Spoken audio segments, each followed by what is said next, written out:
On va s'intéresser maintenant à ceux d'entre vous qui nous regardent à l'étranger. 165 pays retransmettent cette émission au même moment grâce à TV5 Monde. Eh bien, il y en a quelques-uns qui sont des expatriés qui aimeraient bien rentrer et d'autres pas du tout. Et alors, précisément, de temps en temps, avec Jacques de Jandil, nous allons à votre rencontre. D'ailleurs, manifestez-vous si vous avez envie qu'on vienne vous voir.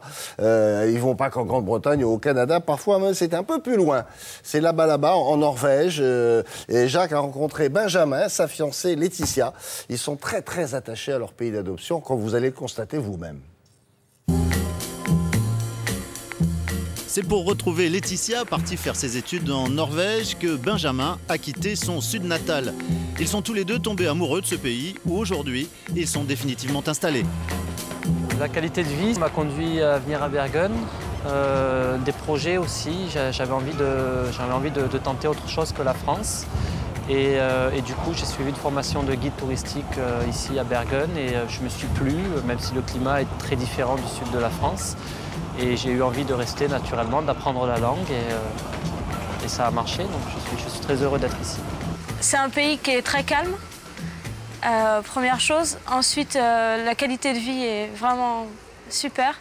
On a des beaux paysages. À chaque fois, le matin, quand je prends le bus et que je vois ma petite montagne sur le côté droit de ma vitre du bus, là, ouais, j'ai des frissons, j'aime beaucoup les paysages, le pays.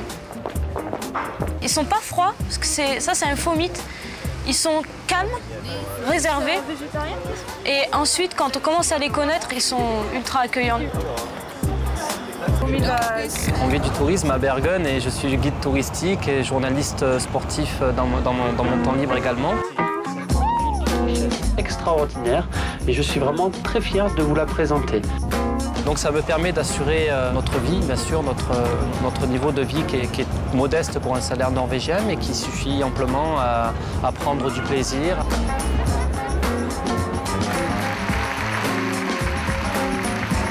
À sortir avec les gens, à s'intégrer dans la vie norvégienne. Et c'est ce qui nous plaît vraiment ici.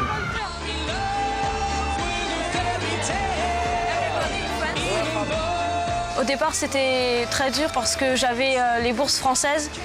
Et donc, c'était un peu difficile à gérer. Bon, après, on a appris à aller dans les coins pas chers, à regarder bien les prix. On fait nos courses au supermarché local. Ça nous permet d'apprendre plein de mots en norvégien, d'avoir tout ce ticket de caisse avec tous les produits. Ah bah tiens, aujourd'hui c'est les jordbær, c'est la fraise. Le lendemain, c'est toujours des nouveaux mots qu'on apprend, c'est assez drôle.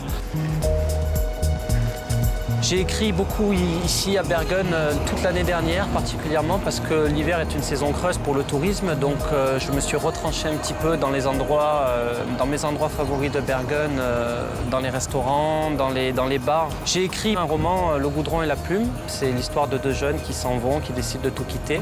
Et le roman se termine ici à Bergen, en Norvège, dans une salle qui est très très belle et un peu surréaliste. Voilà, vous savez maintenant à quoi ressemble l'itinéraire de deux jeunes Français ici à Bergen. Il faut savoir que cette ville compte 250 000 habitants et un peu moins de 300 Français. À très bientôt et très bonne journée. Merci jeune homme, les expatriés ne sont pas seuls grâce à Télématin. On fait une petite pause et puis on se retrouve juste après. Traditionnellement, vous le savez depuis lundi maintenant, à 7h, on se disait au revoir à demain. Ben non, c'est France 2.